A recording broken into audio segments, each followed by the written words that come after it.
Okay, what happened to all of that green algae? Okay, like I said, okay, the algae, it reached puberty. First of all, how do we know when our algae is ready to become an algae teenager? It says, Mom, Dad, we want to hang out in a parking lot. Okay, and being good permissive parents, we take our algae and we stream it out into this immense parking lot. Okay, over here by the side of the road, and we let our algae circulate and make friends and so on and so forth. What happens as a result? Listen, we were all teenagers. We all know the algae meet stress big time. Okay, not from peer groups, not from parents, not from teachers, but from the environment, the light and heat of the sun. Okay, and a lessened food supply. We take the copious amounts of micronutrients that we were pumping into our green algae, and we withdraw it, forcing the algae to become something of an anorexic algae as well. Okay, all right. Now, how does the algae respond to this stress? Okay, does it start, with the tattoos? No. Okay. Does it start poking holes in all kinds of weird parts in its body and putting in little metal studs and so on and so forth? No. Does it start listening to what it thinks is music, but which we know is not? No. Okay. In a sense, our algae's response to stress is much more elegant, much more smooth and cool than human responses to stress.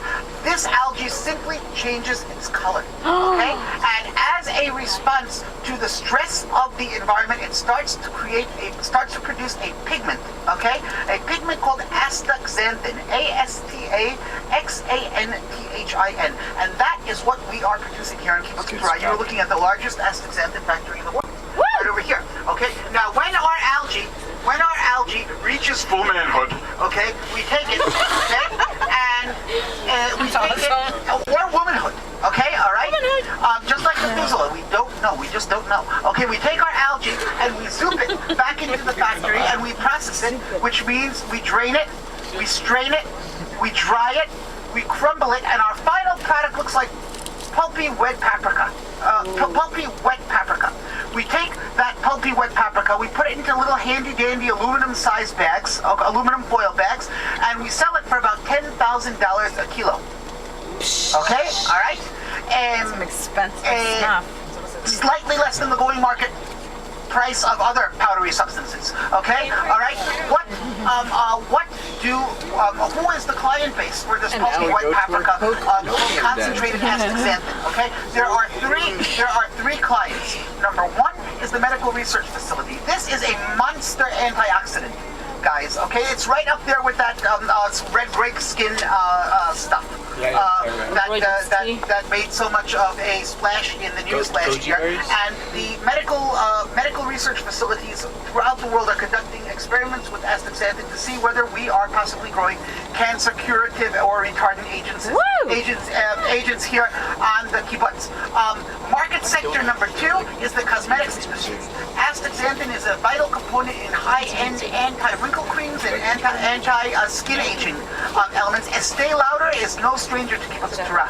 Okay, all right, and a lot of our stuff goes to them. And finally, it's used as a stable and powerful food dye. As well, bought by natural food companies both in the United States and Japan. We put out about 40 kilo of astaxanthin a month. Okay, you guys can do the math. We're still paying back big-time loans on this factory. It wasn't cheap to build, and it's only 8 years old. It's kind of like, it's still in Freud's late time. We were there already. In any event, the factory. Okay, there's green algae over there. Okay, it's but within a couple of days it'll turn red because of the exposure over there. What's its what? Its life cycle is more or less. It depends. Its life cycle really depends a lot on the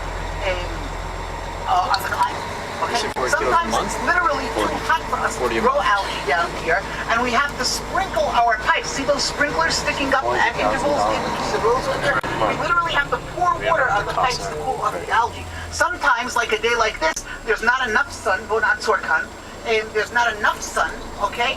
And that slows the process down considerably. Obviously, our yield during the summer is higher than our yield during the winter as well. But from laboratory James, I was to put this here. processing, ideally, the process runs in 2 to 5 weeks.